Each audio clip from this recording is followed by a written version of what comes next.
This is a summary on the Issues and Debates compulsory paper-free topic updated to 2025.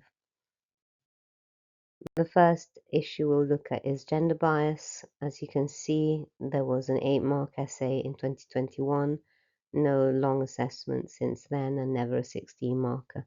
There are some keywords mentioned in the syllabus: universality, androcentrism, and alpha and beta bias. So the idea of universality is that the theory reflects human characteristics that are not specific to men and women. Now, we can have alpha biases where a theory exaggerates the differences between men and women, but we can also have beta biases where, in fact, the differences are ignored.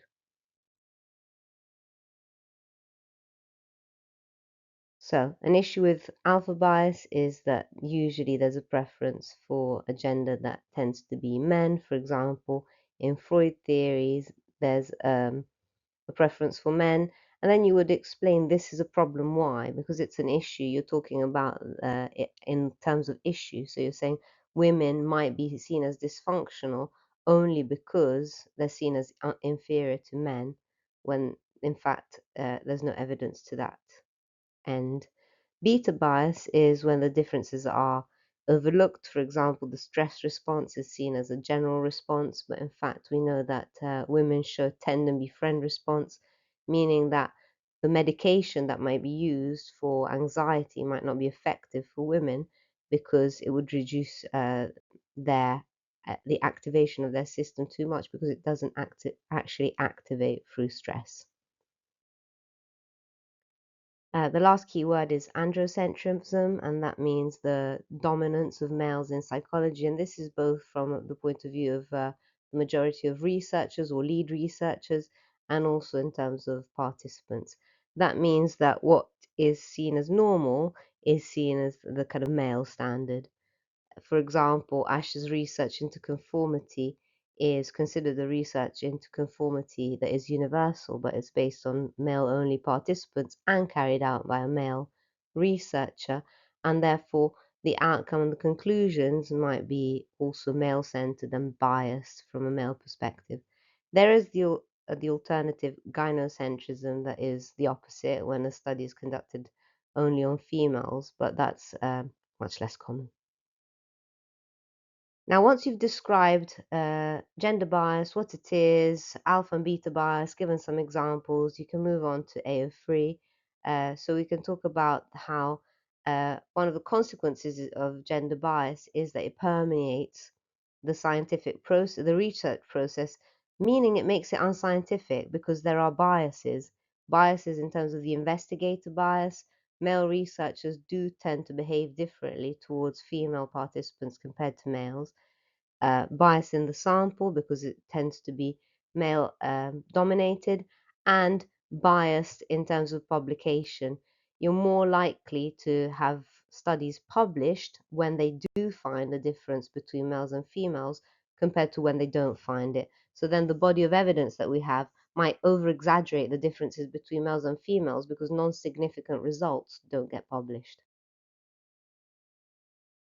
This is an example of how we can apply alpha and beta bias. So, for example, the over dominance of diagnosis on men for schizophrenia can be seen as a consequence of both alpha and beta bias. You could argue, on one hand, that exaggerating the gender differences between males and females results in men being diagnosed when they don't need to, maybe medicated when they don't need to, but also women being underdiagnosed and maybe missing out on appropriate treatment.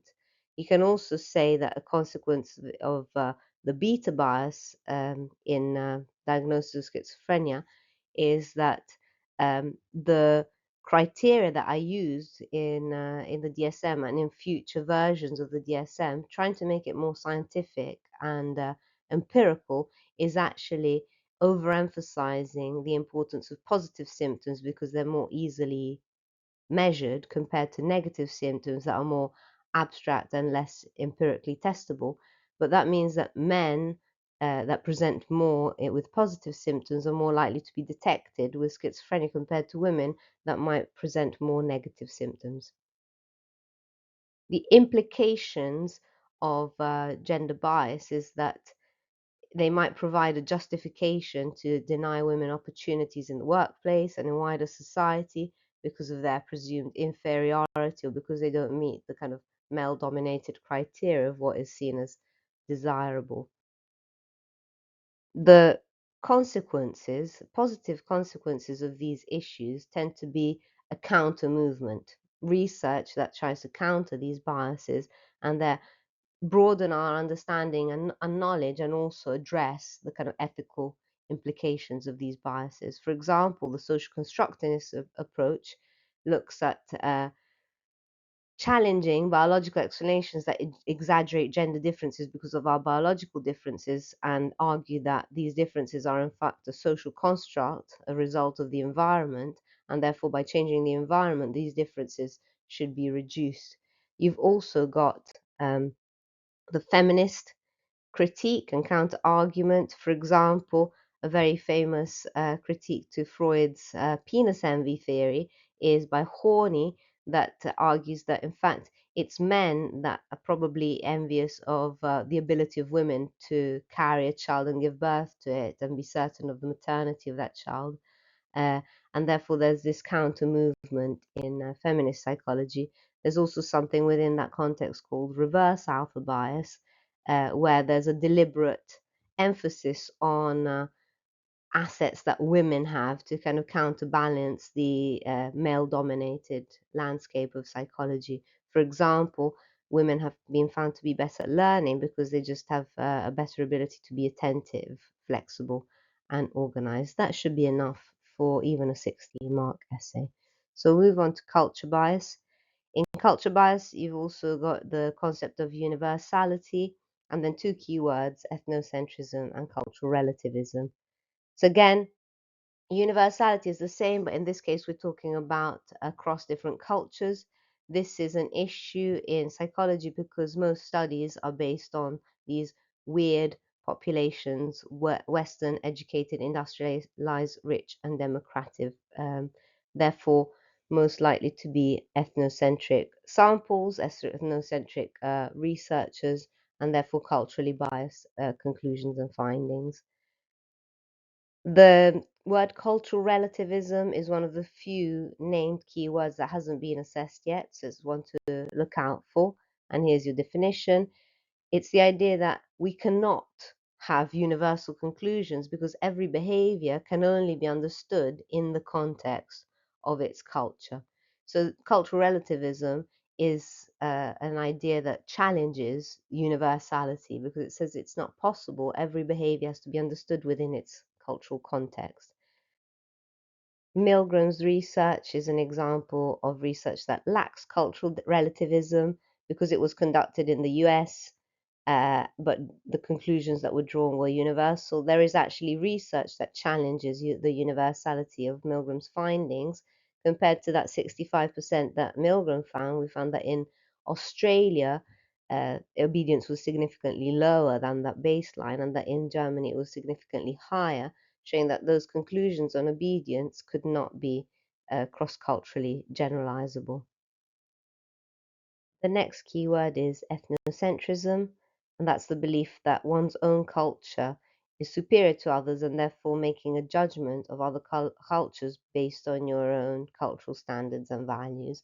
And this is something that we will find a lot in psychological research. For example, in Ainsworth research, she developed her idea of types of attachment in a Western context, but then she went on to cross-culturally apply these findings on separation anxiety and stranger anxiety that were specifically Western cross-culturally and consider them universal indicators of the quality of attachment. Now we know that cross-culturally it's been found that some cultures that are more collectivistic, such as Japan, have shown very high levels of resistant attachment, and cultures that are extremely individualistic have shown higher levels of avoidant attachment. Now, these terms are quite judgmental, showing that there's less quality of attachment in resistant and avoidant, called insecure attachment. And this is actually an example of ethnocentrism or imposed ethic, making a judgment about the quality of attachment in other cultures based on one's own cultural views. Moving on to evaluation, we've got lots of evidence that the samples of, in this case, in social psychology, are completely biased from a Western point of view. 66% of studies were found to be from the USA, 32% European, meaning that only 2% were not from these Western cultures. This means that there is evidence to suggest that culture bias is still a very significant issue in psychology. On the other hand, you could say that cultural bias doesn't always apply. There are some phenomena that have, in fact, been found to be universal. So this is challenging the idea of cultural relativism. Not all aspects of psychological behavior are culturally relative. For example, facial expressions such as anger, guilt, and disgust, and also infant caregiver interactions seem to be universal. So there are always exceptions.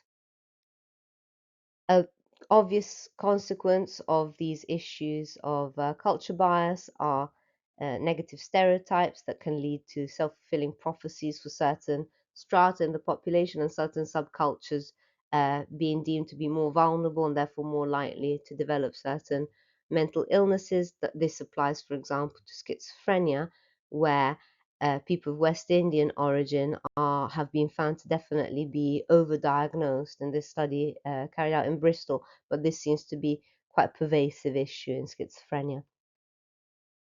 A positive consequence of raising the issues of cultural bias is the development of indigenous psychologies, and these address that cultural relativism and say we can only understand experiences of people in their cultural context. One example that is easy to remember is this idea of Afrocentrism that looks at all people of African descent, so black people, no matter where they are, whether they're in Africa or not, they have a shared heritage that underpins some of their cultural customs, some of their beliefs, and some of their behaviors in relation to the world they live in. And that has to be addressed and understood to understand the psychological experience of people of African descent. So, if you want to pause in a second, you can have a little summary of the essay, just a snapshot, if it's useful to you. Moving on to free will and determinism, as you can see, this has been an essay last year. However, the pattern is that free will and determinism seems to appear in most papers, so what we could assume is that there might be a shorter question, maybe targeted on a specific aspect of free will and determinism. As you see, there's lots of keywords: hard, soft, biological, environmental, psychic, and also the emphasis on causal explanation that has been asked once, the importance of causal explanations within the scientific credibility of psychology. So that's one to be aware of and be prepared for. Defining free will, you want to use the concept of choice and intention, meaning that people have agency in what they do, how they feel, and how they behave. Determinism, on the other side, says that free will is an illusion. This was a famous quote by Skinner, and that everything is governed by forces beyond our control.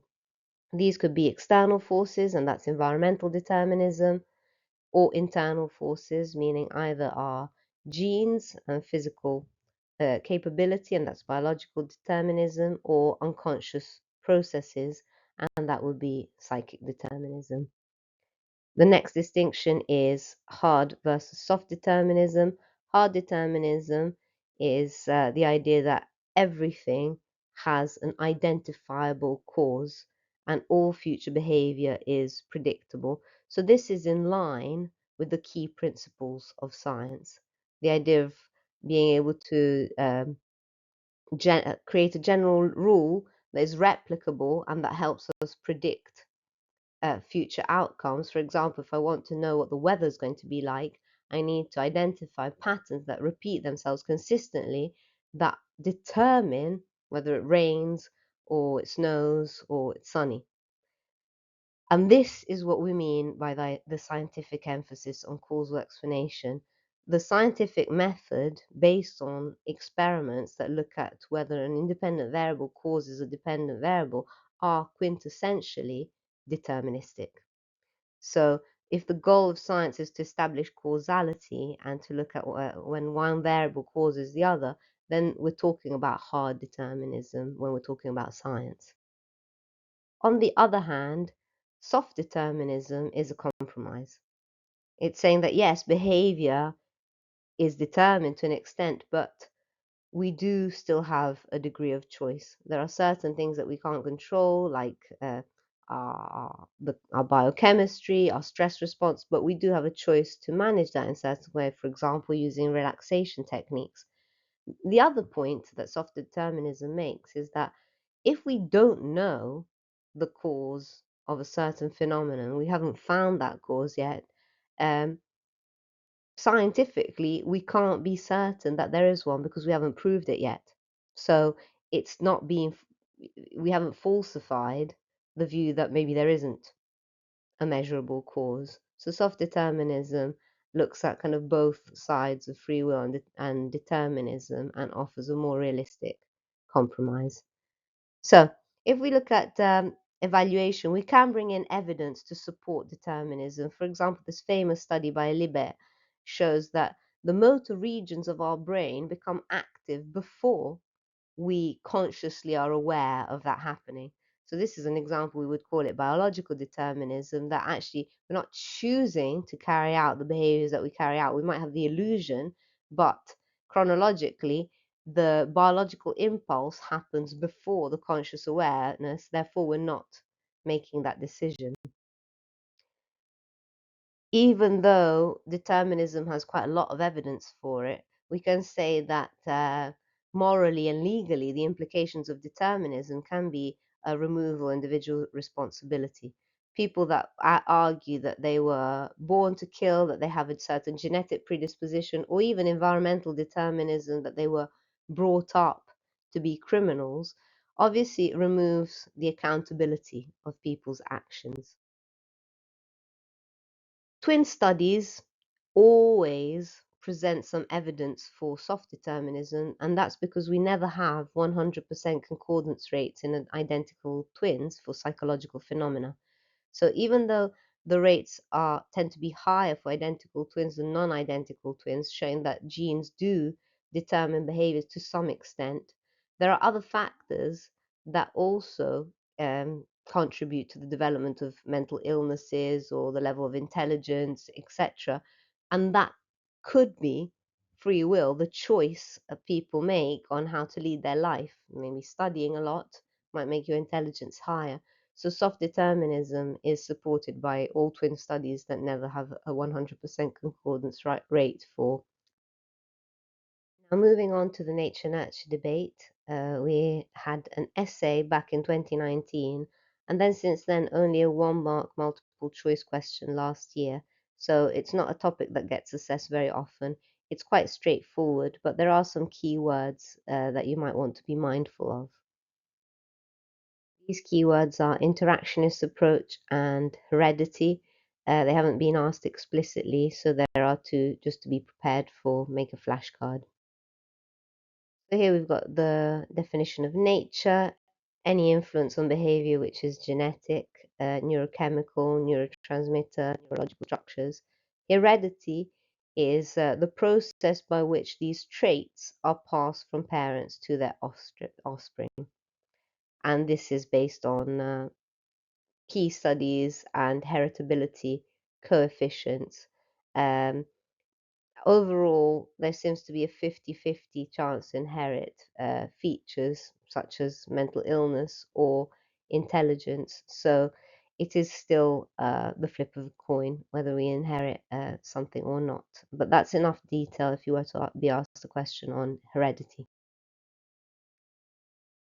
Nurture is the process of caring for and supporting the development through environmental influence. The environment is everything that is outside our body, so it could be other people, events, the physical world, noise, pollution. And remember that environment and nurture starts before we're even born. So we've got different levels of the environment, and some are prenatal. So what the biological mother eats, whether she's stressed or not, and then we've got postnatal that obviously is parenting, but also the socio-historical context, whether someone lives in urban or rural environment, etc. The idea of nurture is that the mind is a blank slate that is developed through experience, and the main advocates for this viewpoint are John Locke and John Watson, the behaviorist. So, in psychology, remember this is a synoptic section of the paper, the issues and debates. So, you'll draw from previous knowledge, and you can refer to Bowlby's evolutionary explanation for attachment in nature, biological explanation for OCD. If you do schizophrenia, biological explanations for schizophrenia, but that will apply also to other option topics in paper 3. For nurture, you can look at the learning explanation for attachment, behaviorist explanation for phobia, social learning theory, and family system explanation if you do schizophrenia.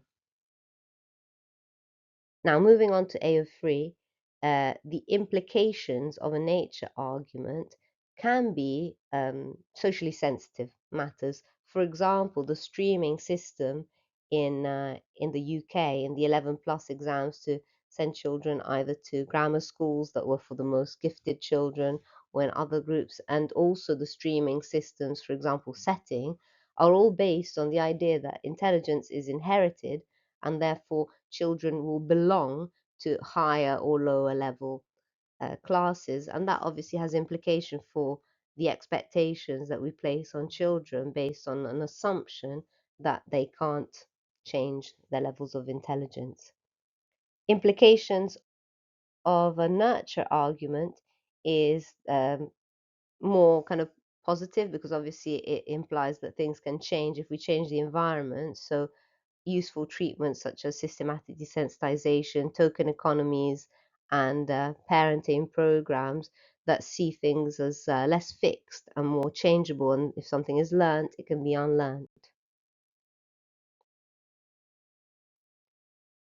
One issue with both nature and nurture is that they're both deterministic in nature. It means that individuals are either influenced by their genes or by their environment, neither consider the possibility of free will, and that has legal implications, and as we mentioned before, for the free will determinism um, argument. An interactionist approach is a more desirable approach, and lots of examples support the fact that nature and nurture are not separate and interact and influence one another consistently. So we'll go on to look at some examples to substantiate the interactionist approach. Maguire's black cab drivers that change their hippocampi as a result of their behavior and their learning of the knowledge suggests, and the whole idea of plasticity suggests that nature and nurture interact with each other and are made to do so. The diathesis stress model, for example, showing that marijuana consumption makes someone much more vulnerable, 7 times more vulnerable to develop schizophrenia. And we've got lots of examples of this. We've got an example also in the context of OCD, that is, although it might have a biological predisposition cause, it's much more severe for those who have experienced a trauma, and therefore environmental factors interact with innate factors to develop the severity of OCD. We can also point out that in terms of recommendations, the National Institute for Health and Care Excellence always recommends combined approaches of psychological therapies and pharmacological treatments. Again, stressing that the real official line is that nature and nurture are not separate, and both should be considered as an interactionist approach. Now, holism and reductionism has been assessed twice as an essay, once in 2020 and once in 2023. They might phrase this as a question on levels of explanation in psychology rather than explicitly talking about holism and reductionism. So we'll break that down. The idea of levels of explanation is that reductionist approach would look at the lowest, most simple level of explanation, because the aim of reductionism is to take the simplest level of explanation. But then the other levels of explanation in psychology will go from biological to psychological and then sociocultural. So wider and wider, from one gene to then an interaction with the people around me and my personality, to myself in the wider sociocultural context that we looked at before in culture bias. The reason why reductionism would advocate for the lowest level of explanation is because it's the simplest. For example, identifying one gene or one neurotransmitter, as we see here from the example. Once we look at the higher levels of explanation, we have to look at the interaction between a number of people, interpretation. It becomes less scientific, yeah? Looking at what people are thinking, how people are feeling, what society believes becomes harder and harder to assess scientifically. And that's why there are these principles of reductionism, is that everything that is complex should be simplified to its most basic component. Note that only biological and behaviorist approaches can be called reductionist. No other approach can be described as reductionist. And if you're criticizing an approach for overlooking something, say that. Say it overlooks certain factors, it might be oversimplified, it might have blind spots, but don't call it reductionist. The principles of reductionism in science are the ones of parsimony, the assumption that everything complex should be explained by its simplest underlying principles. If we want to control for extraneous variables, then we have to take everything but one variable out of the equation. And this is a symbol for this idea is Occam's razor. We need to shave out everything that is not necessary. And those are the extraneous variables in experimental terms. We have two types of reductionism: biological, that is looking at one single hormone, one single gene as the simplest possible explanations, and we're ruling out everything else and just looking at those. So if we're looking at kind of multi-system circuits in the brain, that already is no longer a reductionist approach. In the environmental reductionism, the syllabus specifies this stimulus response link. So we have to be careful. It's not everything in the environment. Like social learning is not a reductionist approach. It's only when we say this carrot is what's causing this person to go in that direction, nothing else. Just this stimulus is causing this response. Once we overcomplicate it with, for example, mediational processes, it's no longer reductionist. On the other hand, holism argues that these different levels of explanation are interacting with each other and they're interconnected, meaning that we can't really understand any phenomenon in psychology without appreciating the interaction between these different components. An example in psychology of a holistic viewpoint beside the humanistic approach is Gestalt therapy.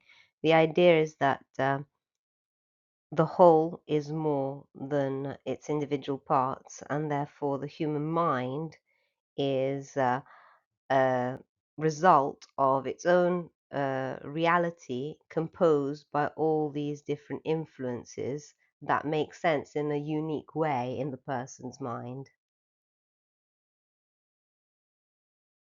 Now, moving on to valuation, obviously reductionism is at the basis of all scientific principles, and therefore a strength of reductionism is that it has scientific credibility. It allows us to break down something complicated in its single components, and therefore to test a hypothesis, to replicate that test, and also to falsify a viewpoint. Because obviously, with a holistic point of view, if one factor doesn't influence, it might be the other factors, or it might be that factor though only in the interaction with other factors. So we can never really draw scientific conclusions. As a consequence, the benefits of reductionism is that we can predict outcomes based on testing the effect of one single factor as a causal explanation for a certain phenomenon.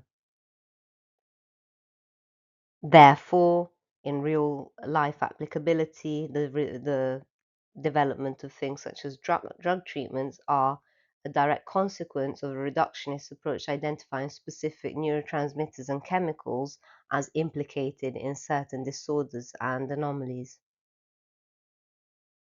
Obviously, as we know, reductionism never tells the whole story, so being completely blindsided by other factors using a purely reductionist approach will always result in not really understanding the full extent of an event or a phenomenon in psychology. For example, using medication treatment for children with ADHD, if in fact there is a multitude of causes to ADHD, not solely a physiological cause, that can result in deterioration, a lack of real improvement, stigmatization, and maybe even social exclusion if we don't consider the kind of social, um, cultural, environmental elements of the phenomenon of ADHD. And here we've got evidence for that, that children that were treated with a multimodal approach rather than just medication had a much better outcome. And as we can see again and again, combined approaches to treatment are always more effective, suggesting that a reductionist approach might overlook significant elements in terms of improving the quality of life of people with disorder. The benefit of holism is that it can help explain phenomena that seen in isolation with a single causal explanation will never be understood. For example, the process of de-individuation can only be understood at higher level of explanation, the kind of social interactionist level of explanation, not the kind of single stimulus response intersection that we looked at in environmental reductionism.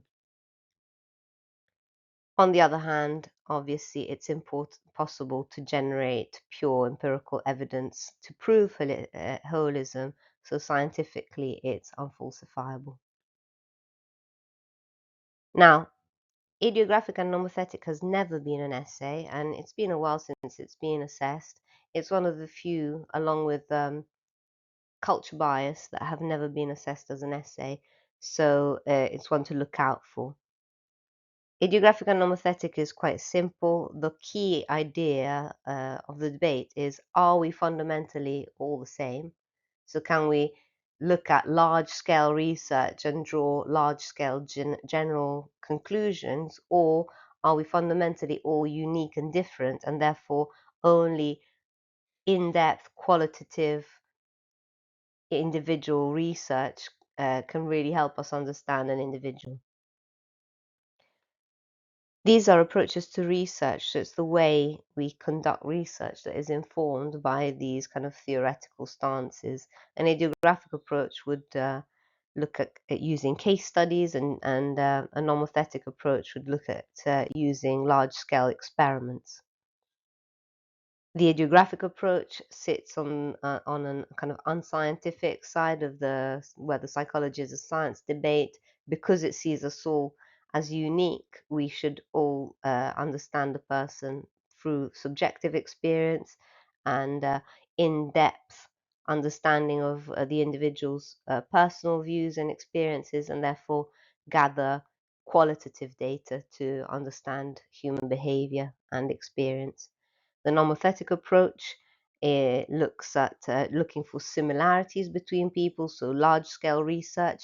And just to add a bit of depth, there are three ways we can look for general laws and similarities that encapsulate kind of the human experience. It could be through classification, for example, everyone with depression shows these symptoms. Principles, given a certain situation, everyone is more likely to obey and conform. And dimensions. When we look at intelligence, we can scale it for everybody, looking at it as normally distributed over a normal distribution curve with an average of 100, and people are above or below average based on that dimension of IQ measurement. The nomothetic approach uses a scientific method, quantitative data, averages, statistical analysis. Um, it will therefore have higher predictive validity, and therefore it's more used in the real world, and it's also seen as more credible. On the other hand, the idiographic approach has been challenged. The idiosyncrasy, for example, Freud found in his case studies mean that we can't really apply his findings universally, because every individual manifested certain kind of anxieties with different symptoms, meaning that there's no predictive validity in his findings. So, in terms of real world applicability, the nomothetic is much more credible and applicable compared to the idiographic approach. On the other hand, we have to appreciate that in reality, like for most debates, this separation is artificial and doesn't really apply to how we carry out research.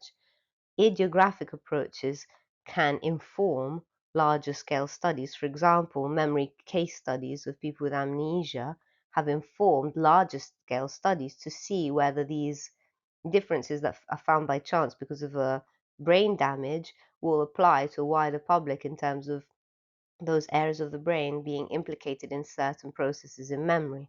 So in reality, they're not mutually, and this is Holt's critique to the idiographic versus nomothetic approach, talking that interactionism is the only option. Idiographic approaches can't really stand alone, because even when they're used, there's still an aim to draw universal conclusions, to draw general rules. For example, Freud's use of case studies didn't stop him from creating a law of the human condition. Our drives, our needs, and our anxieties is things that he still generalized, meaning that completely rejecting a nomothetic approach, seeking general laws, is really against the whole principle of research. And even when we look at the humanistic approach, the ideas might have been based on everyone being unique and having their own unique experience, but then our needs were things that we had in common: the need for self acceptance, the need for self actualization, for love and belonging. They're all things that have been found to be universal. So Holt is saying that the geographic approach is only an artificial separation from nomothetic, but in reality, they can do nothing but coexist. And our aim seems to always be to draw general conclusions, whether we admit that or accept that or not. And now again, if you want to pause the video and take a snapshot of this essay plan, you can also find them all on my Quizlet page if you want to. Now, the last bullet point for issues and debates is ethical implications of research studies, including reference to social sensitivity. This has never been a 16-mark question, but it's been an 8-mark essay, both in 2018 as a kind of broken down 8-mark essay and as a full 8-mark essay in 2022. So let's start by defining ethical implications. Implications, like when we looked at economic implications, means the consequences.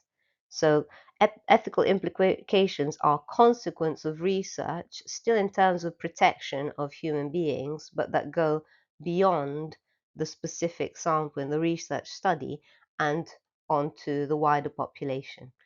The syllabus specifies research studies and theories, so it's both the studies themselves and the sample, and maybe who the sample represents, the consequences for those people and the people they're representing, but also the conclusions drawn from that research that leads to the formulation of theories that could be impacting negatively on certain strata of the population.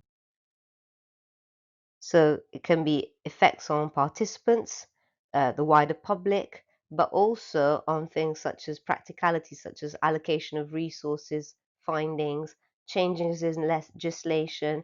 As we mentioned in the nature nurture approach, research advocating for intelligence being something innate has implications on the education system and the legislation, for example, the 11 plus exams, and also potential attitudes and biases towards certain groups in the population, because research might have told us that certain groups are more vulnerable to low levels of intelligence or high levels of aggression or high degrees of mental illness. And we've seen this all as we've gone through the other issues and debates in psychology. And that can have big consequences of how people are treated because of what research might be suggesting or justifying the other differences from other people.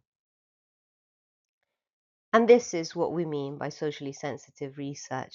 Socially sensitive research has potential consequences either for the participants in the research, but also for the class of individuals that are represented by that sample in the research. It could be implications on a certain gender, as we saw, a certain ethnic group, a certain culture, a certain um, mental illness. For example, if there's research that suggests that schizophrenia has been linked to aggression, then the expectations and the stigma towards people with that diagnosis might be very negative. Just so you know, this is the kind of question that they've asked in the past. Outline what social sensitivity means in the context of psychology. So they would want some examples, as we've mentioned before. And the AO3 wasn't actually to evaluate social sensitivity, but explain how to deal with it. So we'll look at some evidence for socially sensitive research, but we'll also look at the criteria for dealing with it that have been pointed out by Stanley and Saber, as we mentioned before. The steps to ensure that ethical research is carried out before both conducting it, but also after it's been conducted before publishing it. Because obviously, once it reaches the general public, those findings can be used to the disadvantage of certain groups of people. So, how are we phrasing the question? Is there a bias there? Is there prejudice there? Is there a risk of it being misinterpreted or targeting certain groups of people? Is the method ensuring the confidentiality or anonymity of the sample in place? Like if I'm looking at certain areas, let's say of London, to look at delinquency, am I making sure that I'm not making it clear what area that is? Because then people will start having prejudice and not wanting to go there. It might affect the economy. People might not go to shops in that area. So it has a really bad knock-on effect on people, both in terms of how they're treated and also in terms of their real life livelihood. The institutional context, so who is, for example, funding the research? What might their motivation be? What is their agenda? How can it impact on the people that might be politically or socially be different from them? And ultimately, also, how do we interpret the findings and how might they be used once they reach the general public? So, if I've got some findings that suggest a big difference between men and women, what are the implications of publishing this finding? Are women going to be discriminated against in the workplace? Are they going to be asked to take longer maternity leave, for example? And is that really something that I want to be part of, that I want to kind of support with my research? So we have to be very careful about what that means. So, in terms of kind of discussion and debate over the big question is, should we carry out research that is socially sensitive, that might impact on certain groups of people? And the tension is between scientific freedom, and we do want to ask those questions, not shy away from them, but at the same time, the social responsibility of what are we putting out there, and how is it going to impact on the people who are represented by that research? We need to make a cost benefit analysis on the social and moral implications of our research. How useful would it be to know these things. So if I do find real differences between certain groups of people being genuinely more vulnerable to developing a mental illness, it might be useful to help them, kind of offer them support, funding, preventative measures, but at the same time, how will they be seen by the public, and which of these outcomes is more desirable and which one is going to be more costly? We also have to acknowledge the benefits of carrying out socially sensitive research, that is, for example, raising awareness of certain taboo topics or minority groups that have been maybe overlooked. We saw before in culture bias that certain groups of people are not studied a lot. So shying away for the fear of maybe finding differences is not really an inclusive approach. So we can't really just not study ethnic minorities or women just in case we find out that there are problems there. Also, carrying out the research can help us learn from our mistakes and do it better next time. Whereas shying away from it is just excluding a large strata of the population only because they might be minority groups or people with mental illnesses, physical disabilities that we kind of, because of the fear of being insensitive, we don't go there at all. It also will help inform the peer review process and over time make it more stringent and more mindful. Sometimes bad things have to happen to make things better, but just shying away from the issue altogether is not the way to go. So you see how this is a discussion rather than talking about strengths and weaknesses. We're discussing the extent to which socially sensitive research should or should not be carried out, and how to approach it appropriately. The cost of sensitive research has been in the news very recently. Here's just a kind of a real world, very recent example of gender research. Sometimes uh, going there and doing the research can have a knock-on effect on all people, because the Tavistock clinic was taken to court for giving puberty blockers to younger people. Now, because that was seen as problematic, the whole transitioning and use of puberty blockers for all ages has become frowned upon and stigmatized. So obviously it's impacting all the trans community because of this instance of carrying out socially sensitive research in younger people. So we have to be mindful that it doesn't always go right, but at the same time, not doing it can have its own consequences. And finally, here's the last essay plan for socially sensitive research, and I hope this was helpful.